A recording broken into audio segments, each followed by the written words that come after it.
Hello, how are you? Welcome to a new video from the AbadIA in its most agentic version.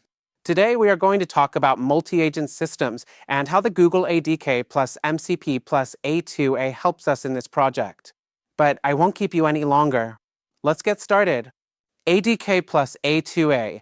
The ADK supports the A2A protocol, letting ADK-built agents communicate and team up with other agents, no matter what they were built with. This allows for complex and spread-out multi-agent workflows for AbadIA. Vertex AI as orchestrator/host. Vertex AI Agent Builder gives us the platform to build with ADK, deploy with Agent Engine, and manage these integrated agents and their tools, including MCP servers. It also hosts the foundation models, Gemini/Gemma, that drive the agent's smarts.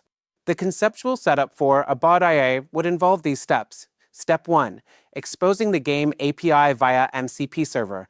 We'd build an MCP server to show off the AbadIA del Crimen game API.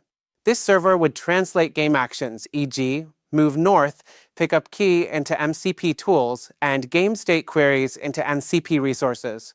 This lets the AI talk directly to the game's logic. Step 2. Building specialized agents with ADK. The ADK would be used to create various specialized AI agents.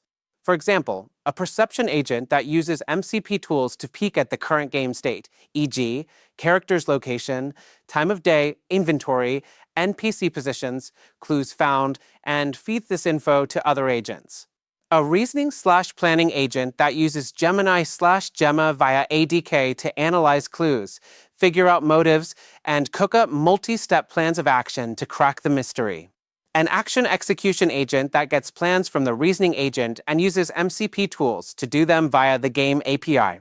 An NPC interaction agent that uses Gemini/Gemma to understand character dialogue and make up appropriate responses, maybe even through A2A with other agents. A rule-following agent that watches game actions against monastic rules and tells the planning agent if rules are broken. Step 3. Agent-to-agent, A2A communication. Our ADK agents would be set up to chat using A2A. The planning agent could tell the perception agent to investigate room tasks or the NPC interaction agent to interrogate character tasks. Step 4. Deployment and management with Vertex AI. All these agents and the MCP server would be deployed on Vertex AI Agent Engine.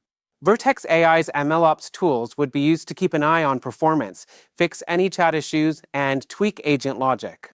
You can picture this whole process as a team effort, ADK agents, working in a fancy development environment, Vertex AI, where each part has a standard way to talk, and CP, for interacting with the game's API and smoothly chatting with other parts. A2A to hit a complex goal, solving AbadIA.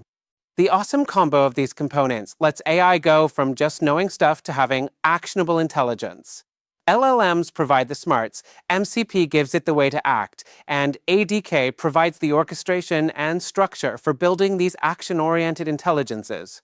Vertex AI, in turn, gives us the managed environment to launch and scale them. The success of the AbadIA project totally hangs on this integration. It's not enough for the AI to know the solution. It has to be able to act within the game world to pull it off. This section really shows how the Google ecosystem helps with this crucial jump from knowledge to action. Our goal is explicitly to create an MCP to handle the game API. The main reason MCP exists is to standardize how AI models plug into external tools and data sources, often through APIs. This highlights that the game API is treated as a top-tier element for AI interaction. For game developers, this means designing game APIs with AI integration in mind, not as an afterthought. A well-defined game API, exposed through an MCP server, becomes the main way for AI agents to talk to the game, allowing for deep and dynamic interaction with the game world, way beyond simple screen scraping or directly messing with memory.